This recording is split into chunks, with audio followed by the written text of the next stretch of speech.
नमस्कार। प्रस्तुत है मुंशी प्रेमचंद जी द्वारा लिखी कहानी मर्यादा की वेदी।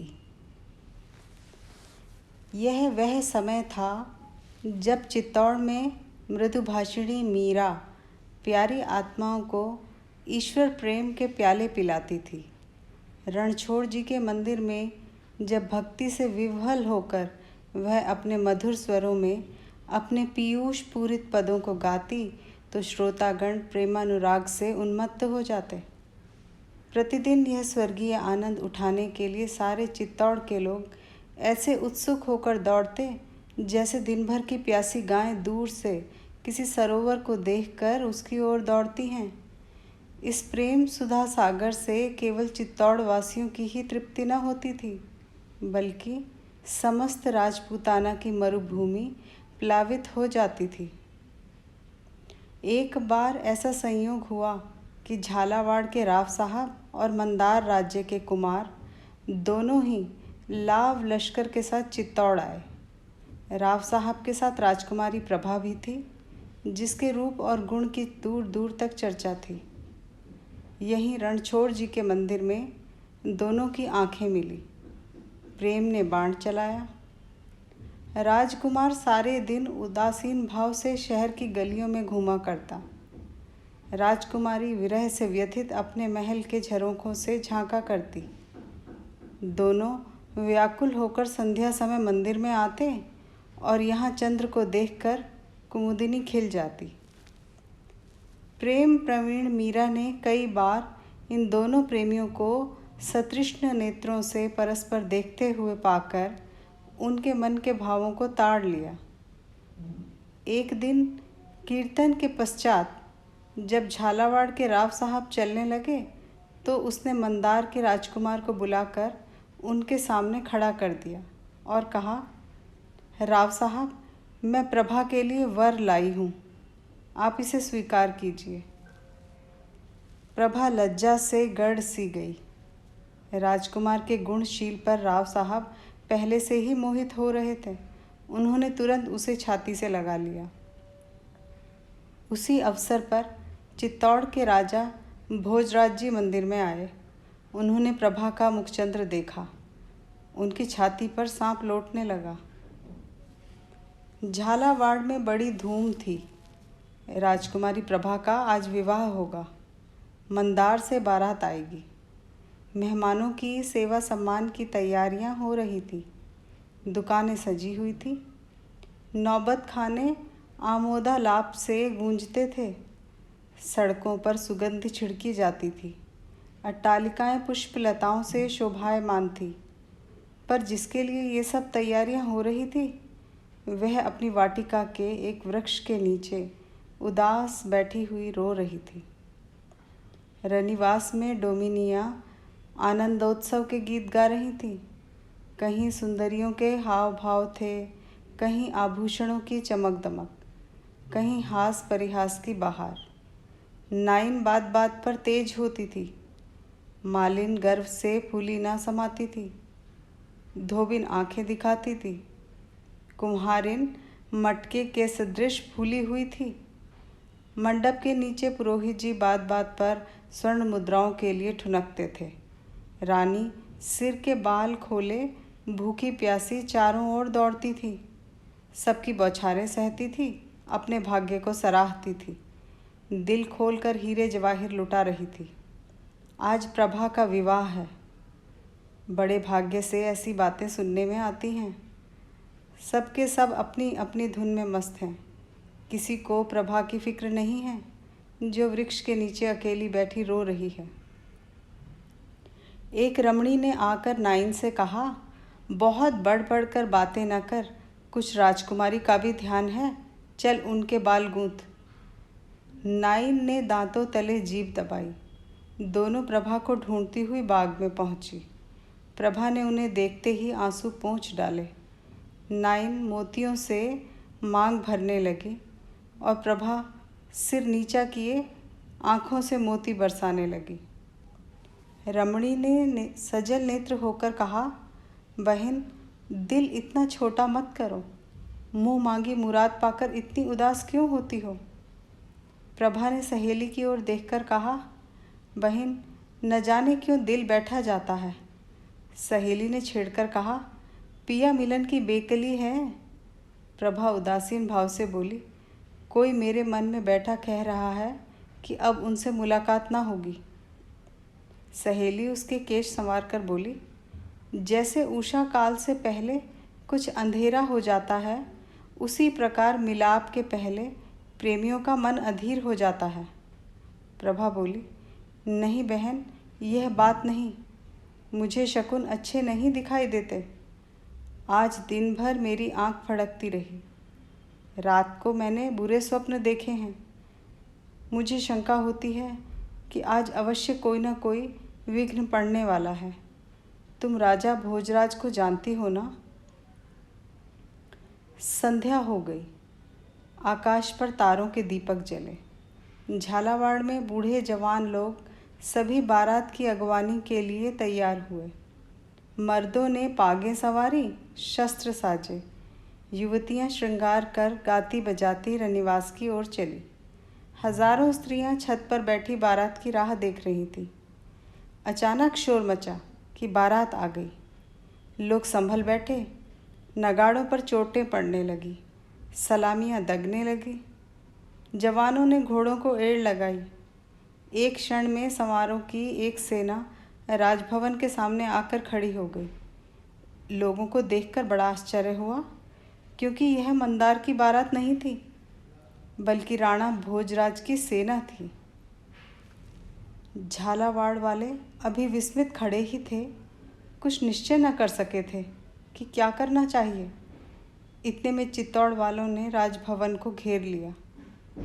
तब झालावाड़ी भी सचेत हुए, संभल कर तलवारें खींच ली और आक्रमणकारियों पर टूट पड़े। राजा महल में घुस गया। रनिवास में भगदड़ मच गई। प्रभा 16 श्रृंगार किए सहेलियों के साथ बैठी थी। यह हलचल देखकर घबराई।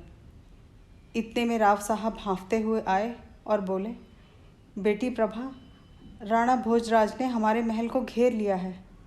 तुम चटपट ऊपर चली जाओ और द्वार को बंद कर लो। अगर हम क्षत्रिय हैं तो एक चित्तौड़ी भी यहाँ से जीता न जाएगा।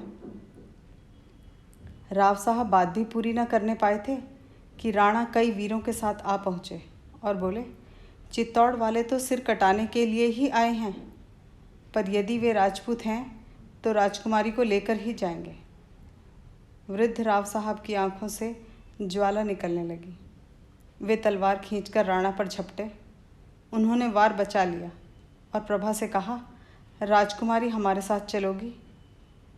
प्रभा सिर झुकाए राणा के सामने आकर बोली, हाँ चलूँगी। राव साहब को कई आदमियों ने पकड़ लिया था। वे तड़प कर बोले, प्रभा, तू राजपूत की कन्या है। प्रभा की आंखें सजल हो गई। बोली, राणा भी तो राजपूतों के कुल तिलक हैं। राव साहब ने क्रोध में आकर कहा, निर्लज्जा। कटार के नीचे पड़ा हुआ बलिदान का पशु जैसी दीन दृष्टि से देखता है, उसी भांति प्रभा ने राव साहब की ओर देखकर कहा, जिस झालावाड़ की गोद में पली हूँ, क्या उसे रक्त से रंगवा दूँ? राव साहब ने क्रोध से कांपकर कहा, क्षत्रियों को रक्त इतना प्यारा नहीं होता। मर्यादा पर प्राण देना उनका धर्म है। तब प्रभा की आंखें लाल हो गई, चेहरा तमतमाने लगा। बोली, राजपूत कन्या अपने सतीत्व की रक्षा आप कर सकती है, इसके लिए रुधिर प्रवाह की आवश्यकता नहीं। पल भर में राणा ने प्रभा को गोद में उठा लिया। बिजली की भांति झपट कर बाहर निकले। उन्होंने उसे घोड़े पर बिठा लिया। आप सवार हो गए और घोड़े को उड़ा दिया। अन्य चित्तौड़ियों ने भी घोड़ों की बागें मोड़ दी। 100 जवान भूमि पर पड़े तड़प रहे थे, पर किसी ने तलवार न उठाई थी। रात को 10 बजे मंदार वाले भी पहुँचे, मगर यह शोक समाचार पाते ही लौट गए।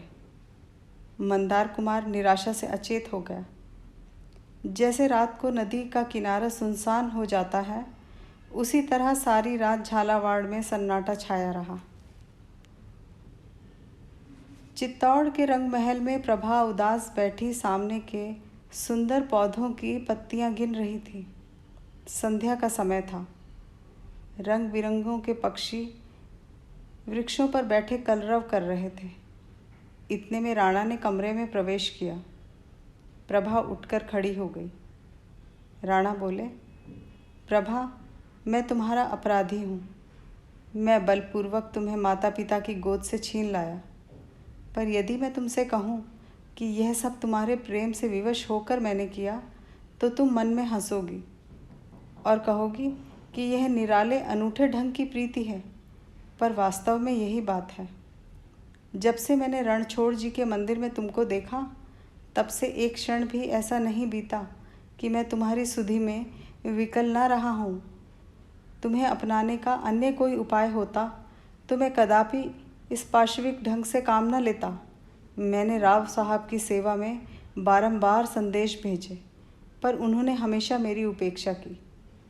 अंत में जब तुम्हारे विवाह की अवधि आ गई और मैंने देखा कि एक ही दिन में तुम दूसरे की प्रेम पात्री हो जाओगी और तुम्हारा ध्यान करना भी मेरी आत्मा को दूषित करेगा, तो लाचार होकर मुझे यह अनीति करनी पड़ी। मैं मानता हूँ कि यह सर्वदा मेरी स्वार्थांधता है। मैंने अपने प्रेम के सामने तुम्हारे मनोगत भावों को कुछ न समझा, पर प्रेम स्वयं एक बढ़ी हुई स्वार्थपरता है, जब मनुष्य को अपने प्रियतम के सिवाय और कुछ नहीं सूझता। मुझे पूरा विश्वास था कि मैं अपने विनीत भाव और प्रेम से तुमको अपना लूँगा। प्रभा, प्यास से मरता हुआ मनुष्य यदि किसी गड्ढे में मुंह डाल दे तो वह दंड का भागी नहीं है। मैं प्रेम का प्यासा हूँ। मीरा मेरी सहधर्मिणी है। उसका हृदय प्रेम का अगाध सागर है। उसका एक चुल्लू भी मुझे उन्मत्त करने के लिए काफ़ी था। पर जिस हृदय में ईश्वर का वास हो, वहाँ मेरे लिए स्थान कहाँ। तुम शायद कहोगी कि यदि तुम्हारे सिर पर प्रेम का भूत सवार था तो क्या सारे राजपूताने में स्त्रियां न थीं? निसंदेह राजपूताने में सुंदरता का अभाव नहीं है, और न चित्तौड़ाधिपति की ओर से विवाह की बातचीत किसी के अनादर का कारण हो सकती है। पर इसका जवाब तुम आप ही हो। इसका दोष तुम्हारे ही ऊपर है। राजस्थान में एक ही चित्तौड़ है और एक ही राणा और एक ही प्रभा। संभव है मेरे भाग्य में प्रेमानंद भोगना न लिखा हो। यह मैं अपने कर्म लेख को मिटाने का थोड़ा सा प्रयत्न कर रहा हूँ, परंतु भाग्य के अधीन बैठे रहना पुरुषों का काम नहीं है। मुझे इसमें सफलता होगी या नहीं, इसका फैसला तुम्हारे हाथ है। प्रभा की आंखें जमीन की तरफ थी और मन फुदकने वाली चिड़िया की भांति इधर उधर उड़ता फिरता था। वह झालावाड़ को मारकाट से बचाने के लिए राणा के साथ आई थी, मगर राणा के प्रति उसके हृदय में क्रोध की तरंगें उठ रही थी। उसने सोचा था कि वे यहाँ आएंगे तो उन्हें राजपूत कुल कलंक, अन्यायी, दुराचारी, दुरात्मा, कायर कहकर उनका गर्व चूर चूर कर दूंगी। उसको विश्वास था कि यह अपमान उनसे न सहा जाएगा और वे मुझे बलात् अपने काबू में लाना चाहेंगे।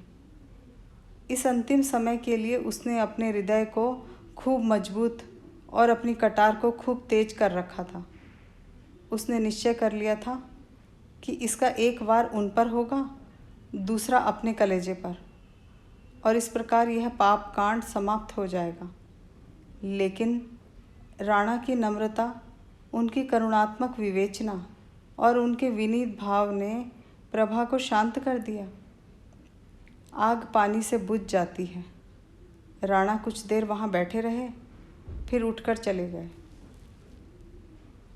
प्रभा को चित्तौड़ में रहते 2 महीने गुजर चुके हैं। राणा उसके पास फिर ना आए। इस बीच में उनके विचारों में कुछ अंतर हो गया है। झालावाड़ पर आक्रमण होने के पहले मीराबाई को इसकी बिल्कुल खबर न थी। राणा ने इस प्रस्ताव को गुप्त रखा था, किंतु अब मीराबाई प्रायः उन्हें इस दुराग्रह पर लज्जित किया करती है, और धीरे धीरे राणा को भी विश्वास होने लगा है कि प्रभा इस तरह काबू में नहीं आ सकती। उन्होंने उसके सुख विलास की सामग्री एकत्र करने में कोई कसर नहीं रख छोड़ी थी, लेकिन प्रभा उनकी तरफ आंख उठाकर भी नहीं देखती। राणा प्रभा की लौंडियों से नित्य का समाचार पूछा करते हैं और उन्हें रोज वही निराशापूर्ण वृतांत सुनाई देता है। मुरझाई हुई कली किसी भांति नहीं खिलती, अतएव उनको कभी कभी अपने इस दुस्साहस पर पश्चाताप होता है। वे पछताते हैं कि मैंने व्यर्थ ही यह अन्याय किया। लेकिन फिर प्रभा का अनुपम सौंदर्य नेत्रों के सामने आ जाता है और वह अपने मन को इस विचार से समझा लेते हैं कि एक सगर्वा सुंदरी का प्रेम इतनी जल्दी परिवर्तित नहीं हो सकता। निसंदेह मेरा मृदु व्यवहार भी कभी न कभी अपना प्रभाव दिखलाएगा। प्रभा सारे दिन अकेली बैठी बैठी उकताती और झुंझलाती थी। उसके विनोद के निमित्त कई गाने वाली स्त्रियां नियुक्त थी, किंतु राग रंग से उसे अरुचि हो गई। वह प्रतिक्षण चिंताओं में डूबी रहती थी। राणा के नम्र भाषण का प्रभाव अब मिट चुका था और उसकी अमानुषिक वृत्ति अब फिर अपने यथार्थ रूप में दिखाई देने लगी थी। वाक् चतुरता शांतिकारक नहीं होती, वह केवल निरुत्तर कर देती है। प्रभा को अब अपने अवाक हो जाने पर आश्चर्य होता है। उसे राणा की बातों के उत्तर भी सूझने लगे हैं। वह कभी कभी उनसे लड़कर अपनी किस्मत का फैसला करने के लिए विकल हो जाती है। मगर अब वाद विवाद किस काम का? वह सोचती है कि मैं राव साहब की कन्या हूँ, पर संसार की दृष्टि में राणा की रानी हो चुकी। अब यदि मैं इस कैद से छूट भी जाऊँ तो मेरे लिए कहाँ ठिकाना है? मैं किसे मुँह दिखाऊंगी? इससे केवल मेरे वंश का ही नहीं वरन समस्त राजपूत जाति का नाम डूब जाएगा। मंदार कुमार मेरे सच्चे प्रेमी हैं, मगर क्या वे मुझे अंगीकार करेंगे? और यदि वे निंदा की परवाह ना करके मुझे ग्रहण भी कर लें तो उनका मस्तक सदा के लिए नीचा हो जाएगा और कभी न कभी उनका मन मेरी तरफ से फिर जाएगा। वे मुझे अपने कुल का कलंक समझने लगेंगे। या यहाँ से किसी तरह भाग जाऊँ, लेकिन भाग कर जाऊँ कहाँ? बाप के घर? वहाँ अब मेरी पैठ नहीं। मंदार कुमार के पास? इसमें उनका अपमान है और मेरा भी। तो क्या भिखारिणी बन जाऊँ? इसमें भी जग हंसाई होगी और न जाने प्रबल भावी किस मार्ग पर ले जाए। एक अबला स्त्री के लिए सुंदरता प्राणघातक यंत्र से कम नहीं। ईश्वर, वह दिन ना आए कि मैं क्षत्रिय जाति का कलंक बनूं। क्षत्रिय जाति ने मर्यादा के लिए पानी की तरह रक्त बहाया है। उनकी हजारों देवियां पर पुरुष का मुंह देखने के भय से सूखी लकड़ी के समान जल मरी हैं। ईश्वर, वह घड़ी न आए कि मेरे कारण किसी राजपूत का सिर लज्जा से नीचा हो। नहीं, मैं इसी कैद में मर जाऊंगी। राणा के अन्याय सहूंगी, जलूंगी, मरूंगी, पर इसी घर में। विवाह जिससे होना था हो चुका। हृदय में उसकी उपासना करूंगी, पर कंठ के बाहर उनका नाम ना निकालूंगी। एक दिन झुंझलाकर उसने राणा को बुला भेजा। वे आए। उनका चेहरा उतरा था। वे कुछ चिंतित से थे। प्रभा कुछ कहना चाहती थी, पर उनकी सूरत देखकर उसे उन पर दया आ गई। उन्होंने उसे बात करने का अवसर न देकर स्वयं कहना शुरू किया। प्रभा, तुमने आज मुझे बुलाया है, यह मेरा सौभाग्य है। तुमने मेरी सुधि तो ली, मगर यह मत समझो कि मैं मृदुवाणी सुनने की आशा लेकर आया हूँ। नहीं, मैं जानता हूँ जिसके लिए तुमने मुझे बुलाया है। यह लो, तुम्हारा अपराधी तुम्हारे सामने खड़ा है। उसे जो दंड चाहो दो। मुझे अब तक आने का साहस न हुआ। इसका कारण यही दंड भय था। तुम क्षत्रिणी हो और क्षत्राणियाँ क्षमा करना नहीं जानती। झालावाड़ में जब तुम मेरे साथ आने पर स्वयं उद्यत हो गई तो मैंने उसी क्षण तुम्हारे जौहर परख लिए। मुझे मालूम हो गया कि तुम्हारा हृदय बल और विश्वास से भरा हुआ है। उसे काबू में लाना सहज नहीं। तुम नहीं जानती थी कि यह 1 मास मैंने किस तरह काटा है।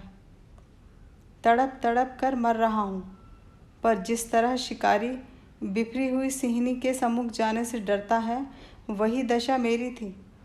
मैं कई बार आया, यहाँ तुमको उदास त्योरियाँ चढ़ाए बैठे देखा।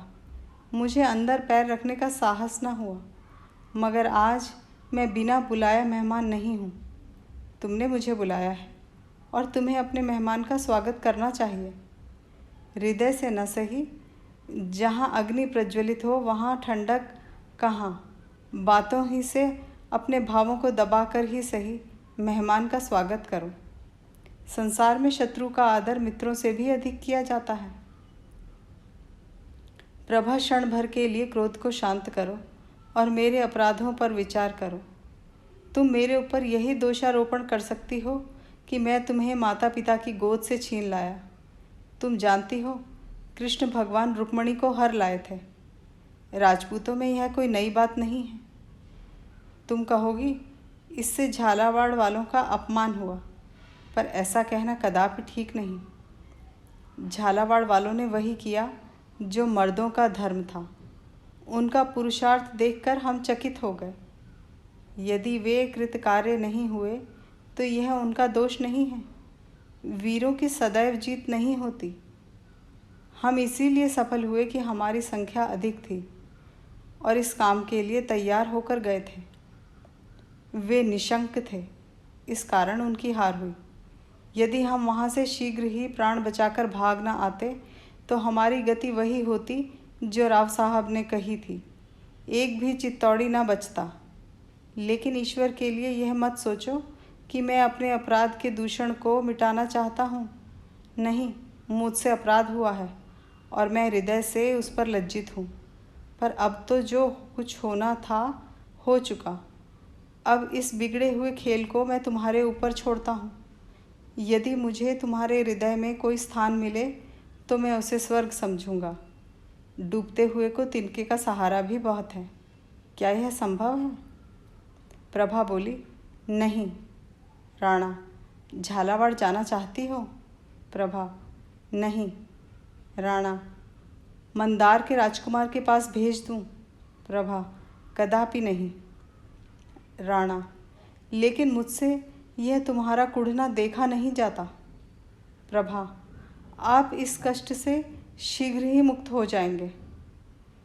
राणा ने भयभीत दृष्टि से देखकर कहा, जैसी तुम्हारी इच्छा, और वे वहाँ से उठकर चले गए। 10 बजे रात का समय था। रणछोड़ जी के मंदिर में कीर्तन समाप्त हो चुका था और वैष्णव साधु बैठे हुए प्रसाद पा रहे थे। मीरा स्वयं अपने हाथ से थाल ला ला कर उनके आगे रखती थी। साधुओं और अभ्यागतों के आदर सत्कार में उस देवी को आत्मिक आनंद प्राप्त होता था। साधुगण जिस प्रेम से भोजन करते थे, उससे यह शंका होती थी कि स्वादपूर्ण वस्तुओं में कहीं भक्ति भजन से भी अधिक सुख तो नहीं है। यह सिद्ध हो चुका है कि ईश्वर की दी हुई वस्तुओं का सदुपयोग ही ईश्वरोपासना की मुख्य रीति है। इसीलिए ये महात्मा लोग उपासना के ऐसे अच्छे अवसरों को क्यों खोते थे। वे कभी पेट पर हाथ फेरते और कभी आसन बदलते थे। मुंह से नहीं कहना तो वे घोर पाप के समान समझते थे। यह भी मानी हुई बात है कि जैसी वस्तुओं का हम सेवन करते हैं वैसी ही आत्मा भी बनती है। इसीलिए वे महात्मागण घी और खोए से उदर को खूब भर रहे थे। पर उन्हीं में से एक महात्मा ऐसे भी थे जो आंखें बंद किए ध्यान में मग्न थे, थाल की ओर ताकते भी न थे। इनका नाम प्रेमानंद था। ये आज ही आए थे। इनके चेहरे पर कांति झलकती थी। अन्य साधु खाकर उठ गए, परंतु उन्होंने थाल छुआ भी नहीं। मीरा ने हाथ जोड़कर कहा, महाराज, आपने प्रसाद को छुआ भी नहीं। दासी से कोई अपराध तो नहीं हुआ?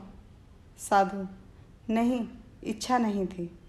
मीरा, पर मेरी विनय आपको माननी पड़ेगी। साधु, मैं तुम्हारी आज्ञा का पालन करूँगा तो तुमको भी मेरी एक बात माननी होगी। मीरा, कहिए क्या आज्ञा है? साधु, माननी पड़ेगी। मीरा, मानूंगी। साधु, वचन देती हो? मीरा, वचन देती हूँ, आप प्रसाद पाएं।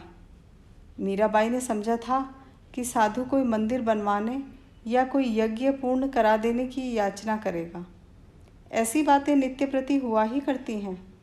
और मीरा का सर्वस्व साधु सेवा के लिए अर्पित था, परंतु उसके लिए साधु ने ऐसी कोई याचना न की। वह मीरा के कानों के पास मुंह ले जाकर बोला, आज 2 घंटे के बाद राजभवन का चोर दरवाज़ा खोल देना। मीरा विस्मित होकर बोली, आप कौन हैं? साधु, मंदार का राजकुमार। मीरा ने राजकुमार को सिर से पांव तक देखा। नेत्रों में आदर की जगह घृणा थी। कहा, राजपूत यूँ छल नहीं करते। राजकुमार, यह नियम उस अवस्था के लिए है जब दोनों पक्ष समान शक्ति रखते हों। मीरा, ऐसा नहीं हो सकता। राजकुमार, आपने वचन दिया है, उसका पालन करना होगा। मीरा, महाराज की आज्ञा के सामने मेरे वचन का कोई महत्व नहीं। राजकुमार, मैं यह कुछ नहीं जानता। यदि आपको अपने वचन की कुछ भी मर्यादा रखनी है तो उसे पूरा कीजिए। मीरा, सोचकर, महल में जाकर क्या करोगे? राजकुमार, नई रानी से 2-2 बातें। मीरा चिंता में विलीन हो गई। एक तरफ राणा की कड़ी आज्ञा थी और दूसरी तरफ अपना वचन और उसका पालन करने का परिणाम। कितनी ही पौराणिक घटनाएं उसके सामने आ रही थीं। दशरथ ने वचन पालने के लिए अपने प्रिय पुत्र को वनवास दे दिया। मैं वचन दे चुकी हूँ, उसे पूरा करना मेरा परम धर्म है, लेकिन पति की आज्ञा को कैसे तोड़ूं? यदि उनकी आज्ञा के विरुद्ध करती हूँ तो लोक और परलोक दोनों बिगड़ते हैं। क्यों न उनसे स्पष्ट कह दूँ? क्या वे मेरी यह प्रार्थना स्वीकार न करेंगे? मैंने आज तक उनसे कुछ नहीं मांगा, आज उनसे यह दान मांगूंगी। क्या वे मेरे वचन की मर्यादा की रक्षा न करेंगे? उनका हृदय कितना विशाल है। निसंदेह वे मुझ पर वचन तोड़ने का दोष न लगने देंगे। इस तरह मन में निश्चय करके वह बोली, कब खोल दूँ? राजकुमार ने उछल कर कहा, आधी रात को। मीरा, मैं स्वयं तुम्हारे साथ चलूँगी। राजकुमार, क्यों? मीरा, तुमने मेरे साथ छल किया है, मुझे तुम्हारा विश्वास नहीं है। राजकुमार ने लज्जित होकर कहा, अच्छा तो आप द्वार पर खड़ी रहिएगा। मीरा, यदि फिर कोई दगा किया तो जान से हाथ धोना पड़ेगा। राजकुमार, मैं सब कुछ सहने के लिए तैयार हूँ। मीरा यहाँ से राणा की सेवा में पहुँची। वे उसका बहुत आदर करते थे। वे खड़े हो गए। इस समय मीरा का आना एक असाधारण बात थी। उन्होंने पूछा, बाई जी, क्या आज्ञा है? मीरा, आपसे भिक्षा मांगने आई हूँ, निराश न कीजिएगा। मैंने आज तक आपसे कोई विनती नहीं की, पर आज एक ब्रह्म फांस में फंस गई हूँ और इसमें से मुझे आप ही निकाल सकते हैं। मंदार के राजकुमार को तो आप जानते हैं। राणा, हाँ, अच्छी तरह। मीरा, आज उसने मुझे बड़ा धोखा दिया। एक वैष्णव महात्मा का रूप धारण कर रणछोड़ जी के मंदिर में आया और उसने छल करके मुझे वचन देने पर बाध्य किया। मेरा साहस नहीं होता कि उसकी कपट विनय आपसे कहूँ। राणा, प्रभा से मिला देने को तो कहा। मीरा, जी हाँ, उसका अभिप्राय वही है, लेकिन सवाल यह है कि मैं आधी रात को राजमहल का गुप्त द्वार खोल दूं। मैंने उसे बहुत समझाया, बहुत धमकाया, पर वह किसी भांति न माना। निदान विवश होकर मैंने कह दिया, तब उसने प्रसाद पाया। अब मेरे वचन की लाज आपके हाथ है। आप चाहे उसे पूरा करके मेरा मान रखें, चाहे उसे तोड़कर मेरा मान तोड़ दें। आप मेरे ऊपर जो कृपा दृष्टि रखते हैं, उसी के भरोसे मैंने वचन दिया। अब मुझे इस फंदे से उबारना आपका काम है। राणा कुछ देर सोचकर बोले, तुमने वचन दिया है, उसका पालन करना मेरा कर्तव्य है। तुम देवी हो, तुम्हारे वचन नहीं टल सकते। द्वार खोल दो, लेकिन यह उचित नहीं है कि वह अकेले प्रभा से मुलाकात करे। तुम स्वयं उसके साथ जाना, मेरी खातिर से इतना कष्ट उठाना।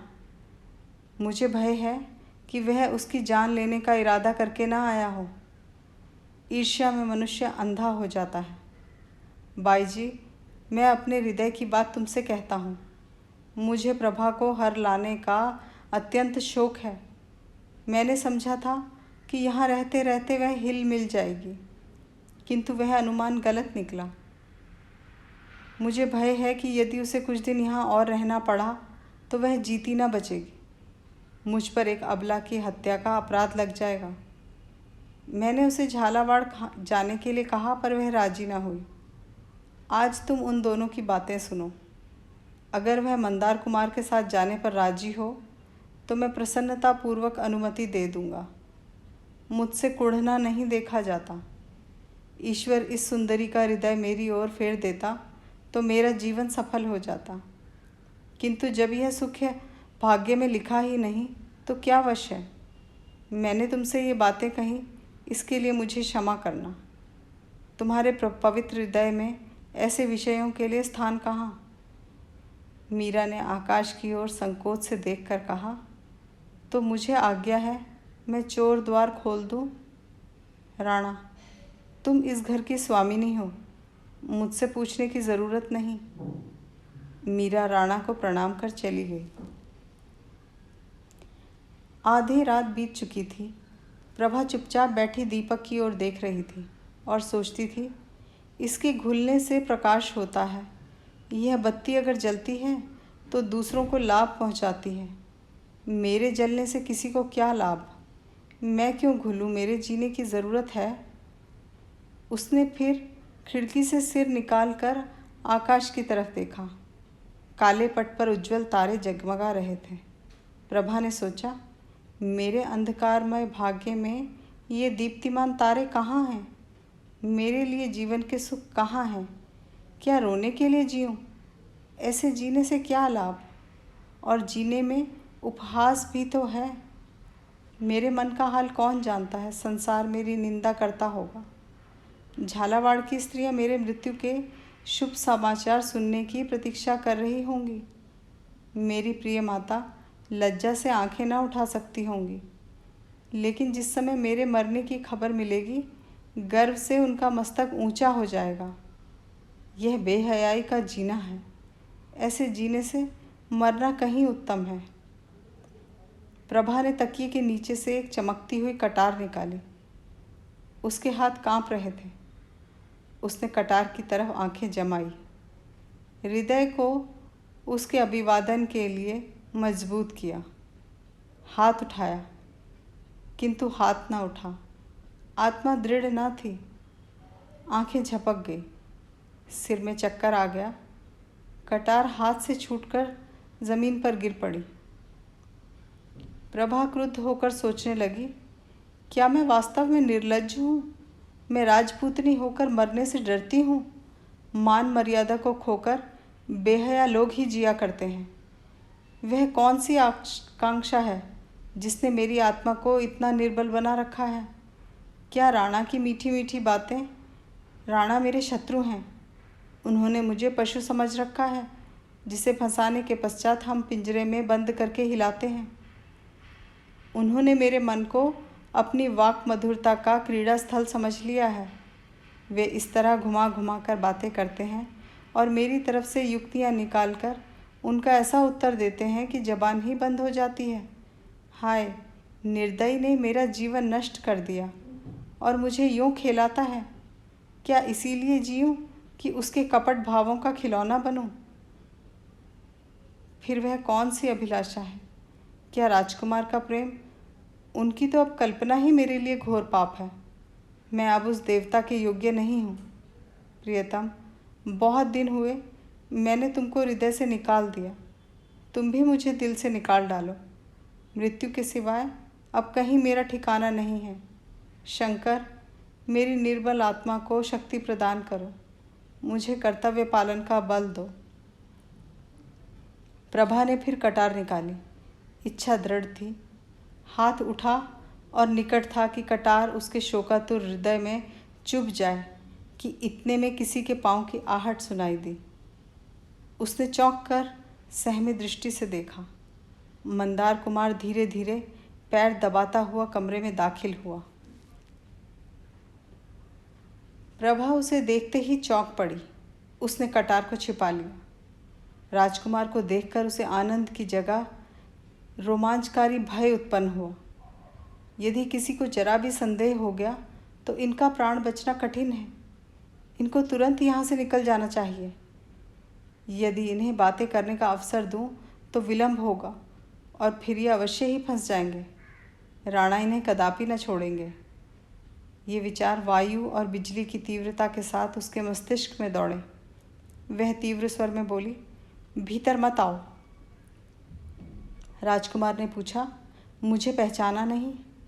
प्रभा, खूब पहचान लिया, परंतु यह बातें करने का समय नहीं है। राणा तुम्हारी घात में है, अभी चले जाओ यहाँ से। राजकुमार ने एक पग और आगे बढ़ाया और निर्भीकता से कहा, प्रभा, तुम मुझसे निष्ठुरता करती हो? प्रभा ने धमका कर कहा, तुम यहाँ ठहरोगे तो मैं शोर मचा दूंगी। राजकुमार ने उद्दंडता से उत्तर दिया, इसका मुझे भय नहीं। मैं अपनी जान हथेली पर रख कर आया हूँ। आज दोनों में से एक कांत हो जाएगा, या तो राणा रहेंगे या मैं रहूँगा। तुम मेरे साथ चलोगी? प्रभा ने दृढ़ता से कहा, नहीं। राजकुमार व्यंग्य भाव से बोला, क्यों? क्या चित्तौड़ की जलवायु पसंद आ गई? प्रभा ने राजकुमार की ओर तिरस्कृत नेत्रों से देखकर कहा, संसार में अपनी सब आशाएं पूरी नहीं होती। जिस तरह यहाँ मैं अपना जीवन काट रही हूँ वह मैं ही जानती हूँ, किंतु लोक निंदा भी तो कोई चीज़ है। संसार की दृष्टि में मैं चित्तौड़ की रानी हो चुकी। अब राणा जिस भांति रखें उसी भांति रहूँगी। मैं अंत समय तक उनसे घृणा करूँगी, जलूँगी, कुढ़ूँगी। अब जलन न सही जाएगी तो विष खा लूँगी या छाती में कटार मारकर मर जाऊँगी, लेकिन इसी भवन में, इस घर के बाहर कदापि पैर न रखूँगी। राजकुमार के मन में संदेह हुआ कि प्रभा पर राणा का वशीकरण मंत्र चल गया। यह मुझसे छल कर रही है। प्रेम की जगह ईर्ष्या पैदा हुई। वह उसी भाव से बोला, और यदि मैं यहाँ से उठा ले जाऊँ? प्रभा के तेवर बदल गए। बोली, तो मैं वही करूँगी जो ऐसी अवस्था में शतरनियाँ किया करती हैं। अपने गले में छुरी मार लूँगी या तुम्हारे गले में। राजकुमार एक पग और आगे बढ़ा। यह कटु वाक्य बोला, राणा के साथ तो तुम खुशी से चली आई, उस समय छुरी कहाँ गई थी? प्रभा को यह शब्द शर सा लगा। वह तिलमिलाकर बोली, उस समय इसी छुरी के एक वार से खून की नदी बहने लगती। मैं नहीं चाहती थी कि मेरे कारण मेरे भाई बंधुओं की जान जाए। इसके सिवाय मैं कुंवारी थी। मुझे अपनी मर्यादा के भंग होने का कोई भय न था। मैंने पातिव्रत नहीं लिया। कम से कम संसार मुझे ऐसा समझता था। मैं अपनी दृष्टि में अब भी वही हूँ, किंतु संसार की दृष्टि में कुछ और हो गई हूँ। लोकलाज ने मुझे राणा की आज्ञाकारिणी बना दिया है। पातिव्रत की बेड़ी जबरदस्ती मेरे पैरों में डाल दी गई है। अब इसकी रक्षा करना मेरा धर्म है। इसके विपरीत और कुछ करना शतरानियों के नाम को कलंकित करना है। तुम मेरे घाव पर व्यर्थ नमक क्यों छिड़कते हो? यह कौन सी भलमनसी है? मेरे भाग्य में जो कुछ बदा है वह भोग रही हूँ। मुझे भोगने दो और तुमसे विनती करती हूँ कि शीघ्र ही यहाँ से चले जाओ। राजकुमार एक पग और बढ़ाकर दुष्ट भाव से बोला, प्रभा, यहाँ आकर तुम त्रिया चरित्र में निपुण हो गई। तुम मेरे साथ विश्वासघात करके अब धर्म की आड़ ले रही हो। तुमने मेरे प्रणय को पैरों तले कुचल दिया और अब मर्यादा का बहाना ढूंढ रही हो। मैं इन नेत्रों से राणा को तुम्हारे सौंदर्य पुष्प का भ्रमर बनते नहीं देख सकता। मेरी कामनाएं मिट्टी में मिलती हैं तो तुम्हें लेकर जाएंगी। मेरा जीवन नष्ट होता है तो उसके पहले तुम्हारे जीवन का भी अंत होगा। तुम्हारी बेवफाई का यही दंड है। बोलो, क्या निश्चय करती हो इस समय? मेरे साथ चलती हो या नहीं? किले के बाहर मेरे आदमी खड़े हैं। प्रभा ने निर्भयता से कहा, नहीं। राजकुमार, सोच लो, नहीं तो पछताओगी।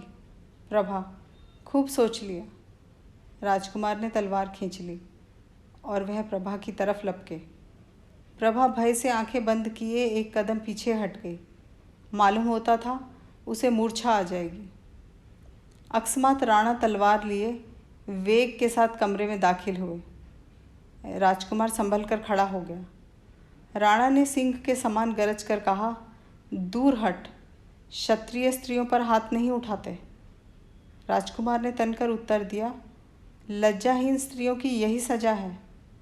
राणा ने कहा, तुम्हारा वैरी तो मैं था, मेरे सामने आते क्यों लजाते थे? ज़रा मैं भी तुम्हारी तलवार की काट देखता। राजकुमार ने ऐंठ कर राणा पर तलवार चलाई। शस्त्र विद्या में राणा अति कुशल थे। वार खाली देकर राजकुमार पर झपटे। इतने में प्रभा, जो मूर्छित अवस्था में दीवार से चिमटी खड़ी थी, बिजली की तरह कौंध कर राजकुमार के सामने खड़ी हो गई। राणा वार कर चुके थे। तलवार का पूरा हाथ उसके कंधे पर पड़ा। रक्त की फुहार छूटने लगी। राणा ने एक ठंडी सांस ली और उन्होंने तलवार हाथ से फेंक कर गिरती हुई प्रभा को संभाल लिया। क्षणमात्र में प्रभा का मुखमंडल वर्णहीन हो गया। आंखें बुझ गई। दीपक ठंडा हो गया। मंदार कुमार ने भी तलवार फेंक दी और वह आंखों में आंसू भरकर प्रभा के सामने घुटने टेक कर बैठ गया। दोनों प्रेमियों की आंखें सजल थीं। पतंगे बुझे हुए दीपक पर जान दे रहे थे। प्रेम के रहस्य निराले हैं। अभी एक क्षण हुआ, राजकुमार प्रभा पर तलवार लेकर झपटा था। प्रभा किसी प्रकार उसके साथ चलने पर उद्यत न होती थी। लज्जा का भय, धर्म की बेड़ी, कर्तव्य की दीवार रास्ता रोके खड़ी थी, परंतु उसे तलवार के सामने देखकर उसने उस पर अपना प्राण अर्पण कर दिया। प्रीति की प्रथा निभा दी, लेकिन अपने वचन के अनुसार उसी घर में। हाँ, प्रेम के रहस्य निराले हैं। अभी एक क्षण पहले राजकुमार प्रभा पर तलवार लेकर झपटा था। उसके खून का प्यासा था। ईर्ष्या की अग्नि उसके हृदय में दहक रही थी। वह रुधिर की धारा से शांत हो गई।